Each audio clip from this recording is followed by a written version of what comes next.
The first time I saw his face on the security footage, smiling, walking out of my father's building like he owned it, I felt my hands start to shake, not from fear, from restraint.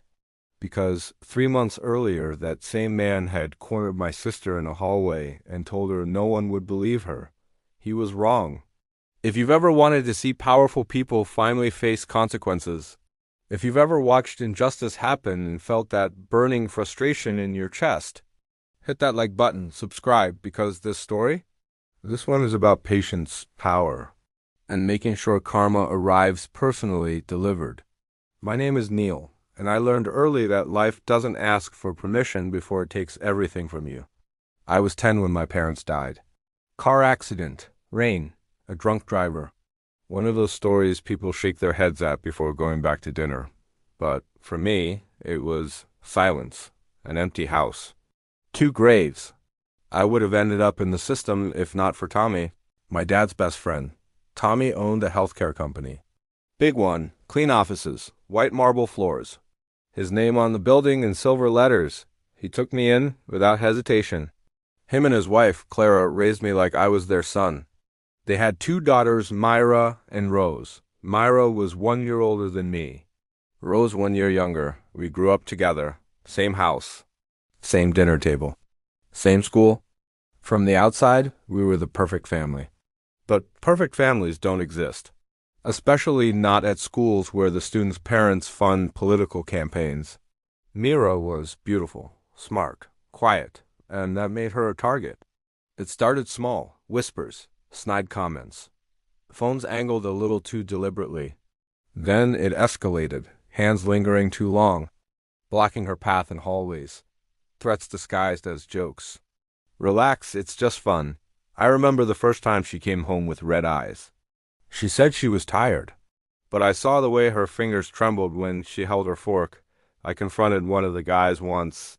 He laughed in my face. Careful, orphan. You don't want trouble, orphan. That word did something to me, a buzzing in my ears, a pressure behind my eyes. The next day he left school in an ambulance. Broken nose, cracked ribs. I don't remember most of it, just the sound of him hitting the lockers. Tommy had to smooth things over. Lawyers, donations. Boys will be boys. But the harassment didn't stop. Because the boys targeting Myra weren't normal kids. They were sons of politicians. Business owners. Men who shook hands with my father at charity galas. They knew the school wouldn't touch them. Myra refused to report it. It'll just make it worse, she whispered one night. And she was right. Every time I stepped in, it escalated. More threats, more smirks, more whispers about how our family wasn't as untouchable as we thought. After graduation, I made a decision. Not because I wanted to leave, but because staying meant I would eventually kill someone.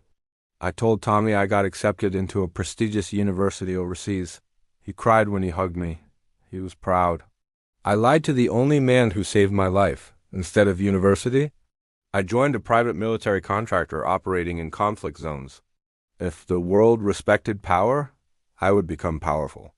Training was brutal. Months of being stripped down and rebuilt. Gunfire became background noise. Explosions became weather. I learned strategy, surveillance, patience, and I made more money in a year than most people make in a lifetime. But every night when it was quiet, I'd see Myra's face, that forced smile. That fear she tried to hide, I kept calling home. Video chats, updates. Tommy always said, "Study hard, son." I hated myself every time. Then the call came. Tommy had a heart attack. He didn't survive. I remember sitting in a tent in the desert, satellite phone pressed to my ear, Clara's voice breaking apart. "Please come home." So I did. When I landed, something felt wrong. The house was the same. But the air wasn't. Clara looked exhausted. Rose wouldn't meet my eyes. And Myra barely spoke. That's when I found out. After Tommy died, the company shifted. Board members started circling like vultures. One of them, Daniel Harris, senator's son. Same smug smile, same entitled posture. He had been one of Myra's worst tormentors in school. Now he was positioning himself to take control of the company. And he'd started visiting the house under the excuse of business support. The first time he came over while I was there, he looked me up and down. "Oh, wow, the orphan's back," he smirked. "You still throwing tantrums?" I felt my jaw tighten. Clara didn't know the full history. Myra just stared at the floor. That's when I understood. They weren't just trying to take the company. They were trying to corner my family. Again, Daniel had leverage, political backing, board influence. And he knew Myra would never publicly accuse him. Because powerful men don't get accused, they destroy. That night, I couldn't sleep. I stared at the ceiling and realized something. I wasn't the same reckless kid anymore. I didn't need fists. I needed strategy. Over the next weeks, I quietly accessed company records. Tommy had trusted me more than anyone knew. My name was buried in legacy documents, silent shares, contingency clauses. And Daniel? He wasn't as clean as he thought. Private accounts, kickbacks, shady procurement deals during a hospital expansion. I didn't confront him. I waited. I gathered everything. Bank transfers, emails, voice recordings. When the annual board meeting arrived, Daniel walked in confident. Expensive suit. That same smile. He started presenting his vision for the company. Halfway through, the screen behind him changed. His face frozen.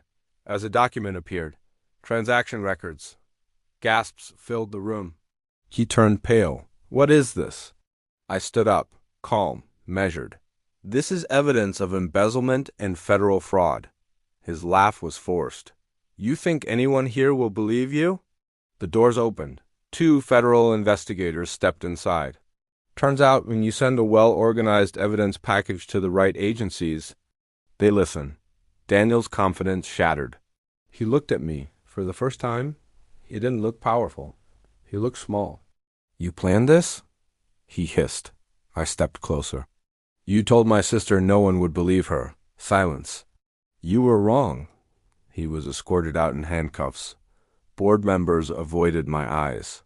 Within months, Clara retained full control of the company under Tommy's original structure. Daniel's father distanced himself publicly. Charges stacked up. Media vultures circled him instead. The most satisfying part wasn't the arrest. It wasn't the headlines. It was the moment Myra walked into the living room weeks later, and for the first time in years, she looked relaxed. She sat down next to me and said quietly, "It's over, isn't it?" I nodded. Her shoulders dropped like she'd been carrying weight for years, and in that moment, every lie, every deployment, every scar, it felt worth it because power didn't protect him in the end. It exposed him. Here's the truth. Revenge isn't about rage. It's about balance. Some people think they're untouchable because of money, politics, or influence, but power without accountability eventually collapses. And when it does, it collapses hard. If this story gave you chills, hit that like button. Tell me in the comments, what's the most satisfying moment of justice you've ever witnessed?